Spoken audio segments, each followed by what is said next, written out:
ato lasa mamiritra be ny tanàna zay ty mandoetra mana tena fampandrosoana nefa tsy manefa na ariary azy bakany everina tonga fotsiny am'izao zay nareo zay tsy raha tiana mandroso ny tanàna aloavy ny etranao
na vita tamtam moa zay niany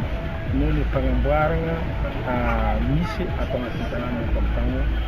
satria mba hopitaly efa misy fagnamboarana taloha zany hoe toby ny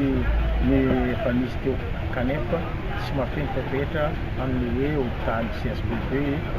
le hevitra ka noho zay natao ezaka commune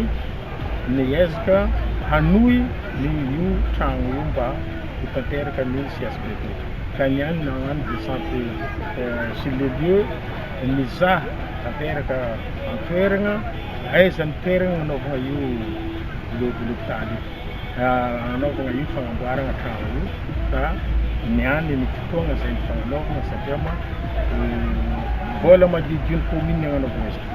ary eo koa ezaka ny mpiara-miasa agnatin'ny commune eo mandinika sy ny mpiara-miasa aminazy monsieur Alain eo koa ireo entreprise izay mikasa hagnano asa ty misy entreprise telo atina hifanina araka ny lalàna zany hoe misy ny appel d'offre arakaraka ny zavatra hitao atao mangarahara ny entreprise mahazo piasa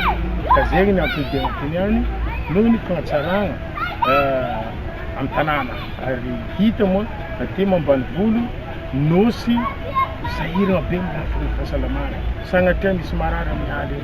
sahira lomay agny am'zay lomay agny am-bambirina kanefa tanàna efa marobe ny commune ka zegny natonga zahay hoe tsy maintsy nagnano ezaka ny hagnamboarana ty ny toby zay misy eto avadiky atao CSBB nagnano fitsidiagna sur place eo koa ma tsy vitany hoe hôpitaly fa tany misy hôpitaly zegny raha tsisy rano na toerana fidiova sy fanasana ka tsy dia mipetraka loatra zay raha zay ka tsy mipetraka hoe le manara-penitra azy ka nataonay koa lavara akaiky ny hôpitaly io na agnanaovana lavara raiky zay mazaka mpanasa tsôta aroa ambin'ny folo tsôta ambadiky tsôta ambadiky zany hoe aroa ambin'ny folo miara manasa ndray mandeha de zakany lavara zay ambany hita tamtam ka zegny moa ny fotodrafitasa aminay commune zay atao hita tamtam hampivoarana ny tanànatsika zany hoe fampandosoana moa ny zavatra ataotsika mandroso tamtam nosy combat mandroso nosy be mandroso Madagasikara navire monsieur le maire ndraiky ekipanany aty amin'ny tamtam andano extension ny toby ke aravogna be aminay zegny misaotra ny fikarakarany monsieur le maire Victor Zaga amin'ny zavatra be angatay am'ragnariny mitateraka faman-tsara izy ho vita ka igny tsara zegny fony an-tamintany.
Ato lasa mamiritra be ny tanàna. Zay ty mandoetra mana tena fampandrosoana nefa tsy manefa na ariary azo. Fakany everina tonga fotsiny am'izao. Zay nareo zaitsy. Raha tiana mandroso ny tanàna aloavy ny etranao.